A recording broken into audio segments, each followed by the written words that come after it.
Makes a noise. That's cool. It does the same noise as mine. Ah! They're Sony babies. Hey! Hello. Filming with my new camera today. I'm so excited. That's really good camera work. Yeah. Hey guys, welcome to another episode of ELISE'S Eats, and today I'm going to show you how to make one of Flavia's favourite meals. It's a tuna pasta bake with corn, peas, and all the cheesy goodness, and it's really yummy, and Flavia's already salivating. Aren't you? There she is. And if you haven't noticed, Flavia has a new camera. What's his name? Sony. It's Sony for the moment, we might change it later. But as you can see, it's very pretty and we're very excited, so it's like, yeah. And yes, sidetracked. These are the ingredients you're gonna need. 1 brown onion, and I've diced this finely. Between 1/4 cup and 1/3 cup of flour. 1/4 cup of unsalted butter. This is about 60 grams. 1 clove of garlic crushed. 1 teaspoon of Dijon mustard. Half a vegetable stock cube. Now you can use a full one if you want more flavor, but I'm using quite salty cheese, so I'm probably only gonna use half. Half a teaspoon of ground nutmeg, 1 cup of frozen corn, and 1 cup of frozen peas. Or you know what? 2 cups of mixed frozen peas and corn. 1 large can of tuna. This is about 420 grams. I've drained this and I've flaked it. 400 grams of pasta. Now I'm using spirally pasta because Flavia likes spirals. You can also use penne or rigatoni, anything that'll really soak up the beautiful sauce because it's cheesy and delicious. I'm using about 600 mils of milk. Now you can use full fat cream. This is skimmed milk. I know Flavia hates it, but you know what? With the amount of cheese and everything else, it's gonna be beautiful regardless. So for the cheese sauce, you're going to need about 2 cups of cheese. I'm using a kind of sharpish cheddar. This again depends on how cheesy you like your sauce. I always grate a little bit extra because Flavia steals some. So you've got to take that into account, like that. And then this is just some mozzarella cheese with a bit of Parmesan cheese. This is just to go over the top to make it all bubbly brown. And then some fresh chives. I'm only chopping them when I need them though. And just about a teaspoon of oil for frying the onions. Okay, so what we're going to do first is we're going to boil our pasta. Now this differs depending on what shape pasta you have. The package says to cook this for about 10 minutes. I'm going to cook it 2 minutes less to make sure it's al dente and still has a tiny bit of a bite because it's going to continue to cook in the oven. If you cook it until it's mushy, it's just going to turn to complete mush later on. I mean, if you like that, cool. I don't really want that, so we're not doing that. Just look on your pasta for the instructions. Once it's at a rolling boil, add about half a teaspoon of salt to taste, and then add your pasta. Just be careful not to splash yourself, add it slowly. And remember, I'm cooking mine for about 8 minutes, 2 minutes less than what the package says. While our pasta is over there cooking, we are going to brown our onions until they're nice and golden browny goodness in a teaspoon of olive oil. That's the sound that you want.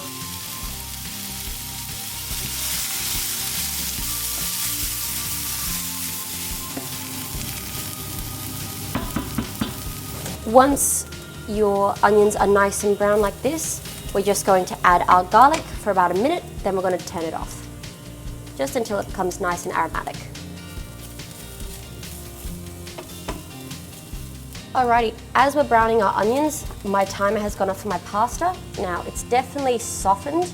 It still has a little bit of a bite to it, so this is what we know as al dente. We're going to drain this, reserve about a 1/4 cup of the cooking liquid, this lovely beautiful stuff here, and then we are just going to run it under cold water to stop it from cooking. We're going to now make our cheese sauce, which I'm so excited about because it's delicious. We're going to first start off by melting our butter until it's melted. And then we're going to add our plain flour until it makes our kind of roux base. I'll show you what looking for. What looking for?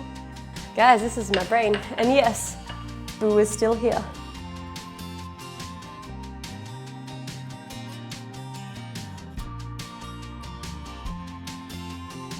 Now this is what it looks like after adding a 1/4 cup of flour.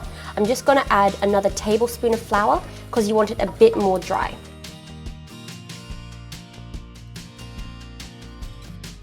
You want it to still be a little bit soft so that it spreads under the heat, but you don't want it too dry that it's doughy and cracks.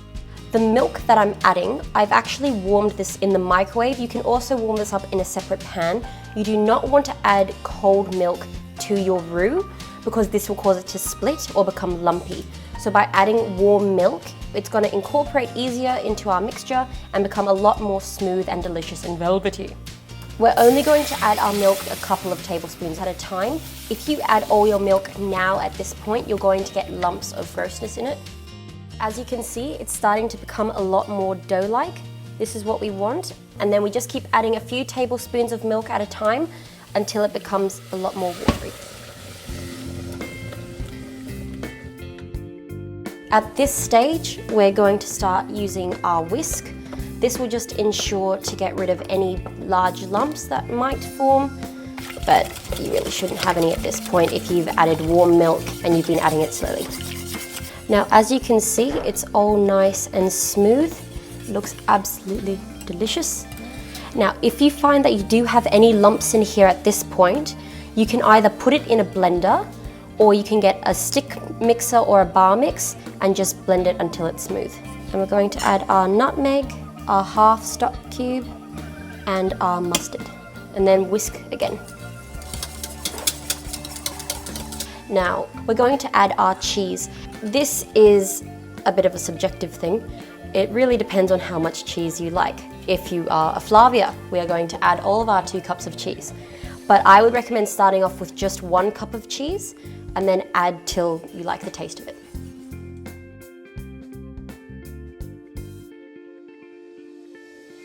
Now I'm just chopping my chives right before adding them. This just helps keep them nice and fresh and they don't go too soggy or slimy. So we've got our pasta cooked. I've just put the reserved cooking liquid in here and it's just loosened all the noodles up. They look beautiful. We've got our delicious cheesy sauce, and what we're going to do now is going to add our tuna, frozen peas and corn, onions and garlic, and our freshly chopped chives into our cheese sauce. Put our pasta in our beautiful pan, pour the beautiful sauce over the top, mix it all around, put the extra cheese on top, then bake it in an oven at 180 degrees Celsius or 350 degrees Fahrenheit for about 15 to 18 minutes until it's bubbly golden brown on top. Yeah. Now I'm changing back to my wooden spoon just because a whisk would get everything caught in it. It's a bit too whisky. Peace out. It was a bit corny, wasn't it? Yep.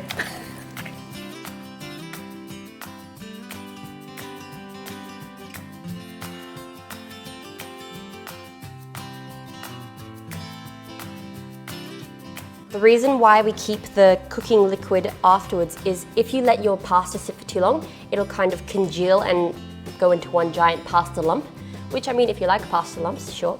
But what this does, it just helps break it up. And yes, excuse my fingers, but I don't really care.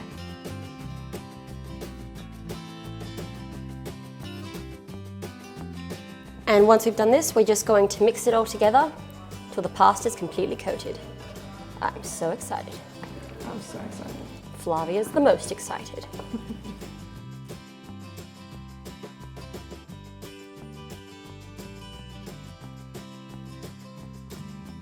Bye. Hello.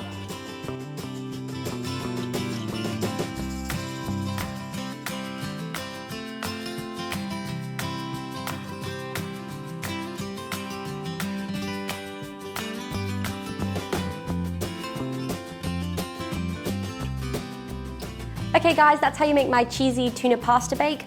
I am so excited, it smells amazing and Flavia is absolutely salivating. So I just say, let's eat because it smells amazing. Oh, righty. Oh, I cannot tell you how keen I am for this. See, I've never actually made this myself, but I've got the general gist of it. Yeah. So I'm just doing this to please my wife. Cheers. Cheers. Ooh. Oh yeah. That's the good stuff. See, the thing is, I was thinking it was gonna be really fishy, like really tunery, but it's like so cheesy. It's just like, Yeah. It's cheesy with a little bit of fish in there. Oh, Yeah, it doesn't overpower. and you get the little bits of sweet corn and then, It's just a good comfort food as well. I need some comfort. Boo. Ugh. I mean, he's comforting, but only to a point. I'm gonna eat my feelings away. But yeah, and so this will serve about 5-6 of you, depends, because my brother Jake will probably eat a whole thing of that. It really depends, and everything in moderation. But we will be eating all of this now. Hey guys, thanks for watching this video. And if you want us to make any other food or recipes from anime, manga, TV shows, movies, games, let us know. Comment in the section below. Message us on social media. Talk to our faces. We're pretty friendly, so if you want to. But yeah, so see you next time. Bye.